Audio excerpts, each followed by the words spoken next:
How to get started in real estate with your first house.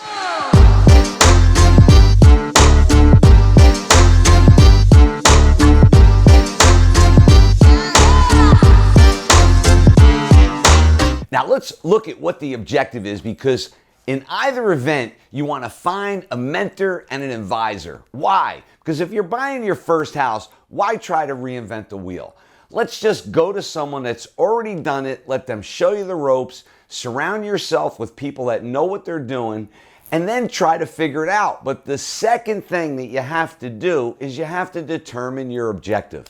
You have to figure out, are you moving in this house to live in? Are you moving in this house to invest in? Are you just investing in the house? What are you doing with your first house? Are you married? Do you have kids? Do you want to settle down? Are you going to house hack? These are the questions you have to have in front of you to answer your objective. Because if you don't know your objective, what are you going to say to your mentor when you get started? You're going to kind of be sitting there with an empty slate and not really knowing what to do. So the first thing is you want to get clear in your mindset. You hear me talk about your mindset all the time. Understand what the mission is. After you've determined your objective, whether it's house hacking or moving in, you want to capitalize on both the living and the investment. So how do you do that? So look at the numbers, because if you're going to go spend rent of $2,000 a month, why wouldn't you take that $2,000 and put it towards a mortgage for $3,000? And let's say if you're single, get a roommate where you capitalize both on the investment and reducing your monthly rental expense. Now, the main key with your first property that I would have to say is you don't want to go through this process without learning it. So you want to absorb the process like a sponge. I'm not kidding. You want to look at every single detail. How are you finding the property? Did you go to a realtor? What neighborhoods are you looking at? What is the criteria for that property that you're buying? Do you want travel to New York City? Do you want an area where there's good school systems, where they're building and they have a master plan? You have to look at all of these things because you want to learn the process of finding real estate. It's your first deal. What's the next thing you want to do? Well, you have to figure out how you're going to buy this thing. So you want to learn all about money. What kind of money do you need to buy real estate? You need to have a deposit.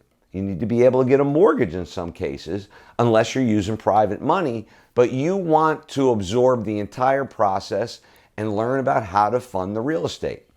And then, of course, there's the facilitation or the management of the property. If this is your first property, you don't know how to fix a roof.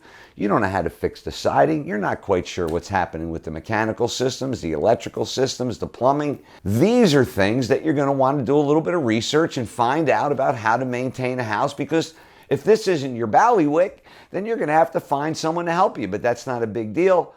This is what your home inspection has done. This is why your home inspection is done, so you can find out what type of expenditure that you may incur on your first property. But the main thing is you want to absorb the process like a sponge.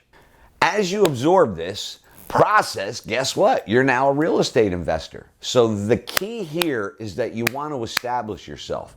During this whole process, you want to tell people, hey, this is my first investment. I'd really appreciate if you could help me because I'm just learning. And you're going to find out when you ask people for help, they're obliged to help you. They want to help you. They want you to help them. If you help them and you give them what they want, you're always going to get what you want. So the key here is that you've now looked at buying your first property from a little bit different perspective.